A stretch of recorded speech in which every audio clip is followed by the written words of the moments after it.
kembali ke Fadilas Tompul dengan NIM channel D02408. Dan teman Saya Zidat Anugrah Dwi Saputra dengan NIM C02404.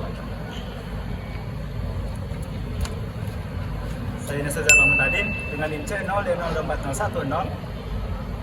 saksikan video kami.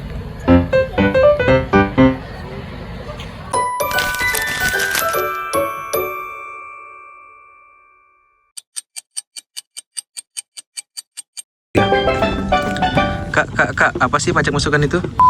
Nah, pajak masukan adalah pajak pertambahan nilai yang dibayarkan oleh pengusaha kena pajak atau PKP atas pembelian barang kena pajak atau pihak yang memperoleh jasa kena pajak dari PKP lain.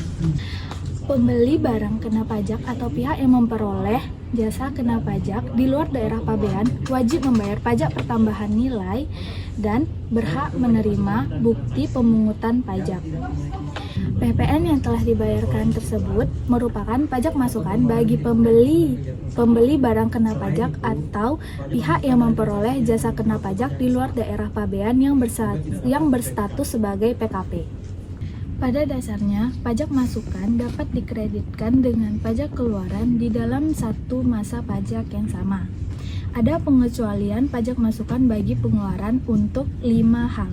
Yang pertama, barang kena pajak atau jasa kena pajak sebelum pengusaha dikukuhkan sebagai PKP. Yang kedua, perolehan barang kena pajak atau jasa kena pajak yang tidak mempunyai hubungan langsung dengan kegiatan usaha.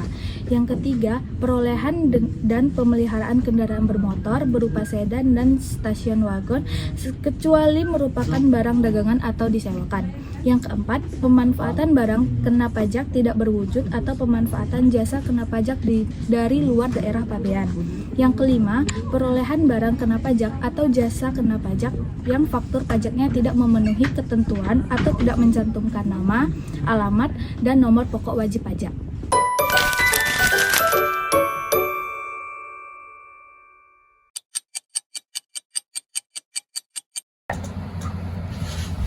Pedoman pengkreditan pajak masukan atau PM digunakan untuk PKP yang melakukan penyerahan terutang PPN sekaligus penyerahan yang tidak terutang atau dibebaskan dari PPN. Pedoman ini tidak berlaku untuk PKP yang memakai norma pasal 9 ayat 7 dan pedagang kendaraan bermotor bekas. Jika PKP melakukan dua jenis penyerahan, maka pajak masukan yang dapat dikreditkan adalah pajak masukan yang berkaitan dengan penyerahan terutang PPN, sepanjang dapat dipisahkan dalam pembukuannya. Jika PKP mengolah BKP yang awalnya tidak terutang PPN menjadi BKP yang terutang PPN, maka pajak masukan atas proses tersebut dapat dikreditkan. Ketika bagian penyerahan tidak bisa dipisahkan, pengkreditan pajak masukan dilakukan dengan pedoman pajak masukan yang dapat dikreditkan sama dengan pajak masukan dikali penyerahan terutang atau total penyerahan. PKP mengkreditkan pajak masukan pada bulan perolehan BKP atau JKP pada akhir tahun PKP. Wajib menghitung ulang presentasi pengkreditkan berdasarkan total penyerahan sebenarnya.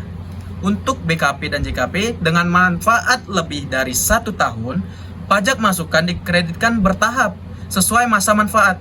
Untuk masa manfaat 1 tahun atau kurang, pajak masukan dikreditkan langsung menggunakan presentasi penyerahan terutang.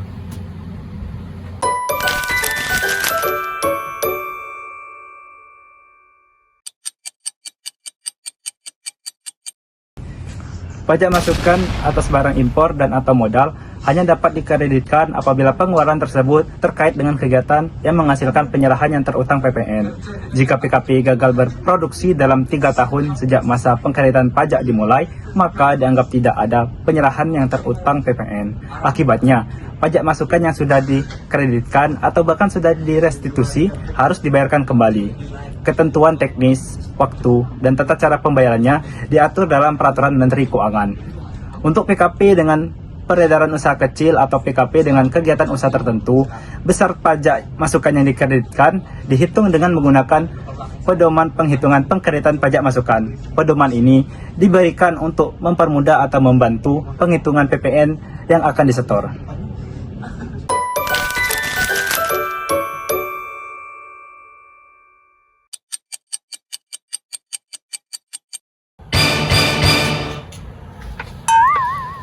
Untuk PKP dan JKP, masa manfaatnya lebih dari 1 tahun. P sama dengan PM per T kali Z. P adalah jumlah pajak masukan yang dapat dikreditkan dalam 1 tahun. PM adalah jumlah pajak masukan atas perolehan barang kena pajak atau jasa kena pajak. T adalah masa manfaat BKP dan atau JKP yang ditentukan sebagai berikut. Untuk BKP berupa tanah dan bangunan adalah 10 tahun. Untuk BKP selain tanah dan bangunan adalah 4 tahun. Z adalah persentase yang sebanding dengan jumlah penyerahan yang terutang pajak terhadap seluruh penyerahan dalam 1 tahun. Untuk BKP dan JKP, masa manfaatnya kurang dari 1 tahun. P sama dengan PM kali Z. P adalah jumlah pajak masukan yang dapat dikreditkan dalam 1 tahun. PM adalah jumlah pajak masukan atas perolehan barang kena pajak atau jasa kena pajak. Z adalah persentase yang sebanding dengan jumlah penyerahan yang terutang pajak terhadap seluruh penyerahan dalam satu buku. 3. Untuk contoh, pajak masukan yang dapat dikreditkan adalah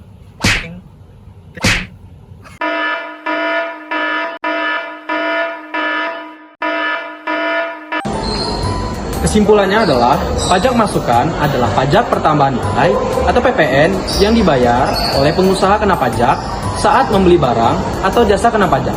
Pajak ini dapat dikreditkan dengan pajak keluaran atau PPN yang dipungut saat menjual barang atau jasa.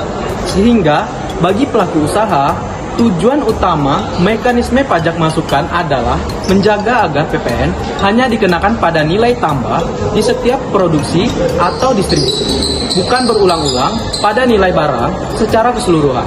Dengan demikian, pajak masukan berperan memastikan sistem PPN berjalan dengan transparan, adil, dan tidak menimbulkan pajak berganda, sekaligus membantu pelaku usaha dalam menghitung kewajiban pajaknya secara akurat. Nah, teman-teman, bagaimana penjelasan materi dari pajak masukan kelompok kami tadi? Apakah teman-teman bisa memahami dari setiap pemaparan kami? Kalau teman-teman bisa memahami, simpan saja video ini untuk teman-teman belajar secara mandiri. Terima kasih telah menyaksikan video kami. Semoga video kami tadi bermanfaat untuk teman-teman yang ingin belajar pajak masukan dari PPN. Saya akhiri. Wassalamualaikum warahmatullahi wabarakatuh.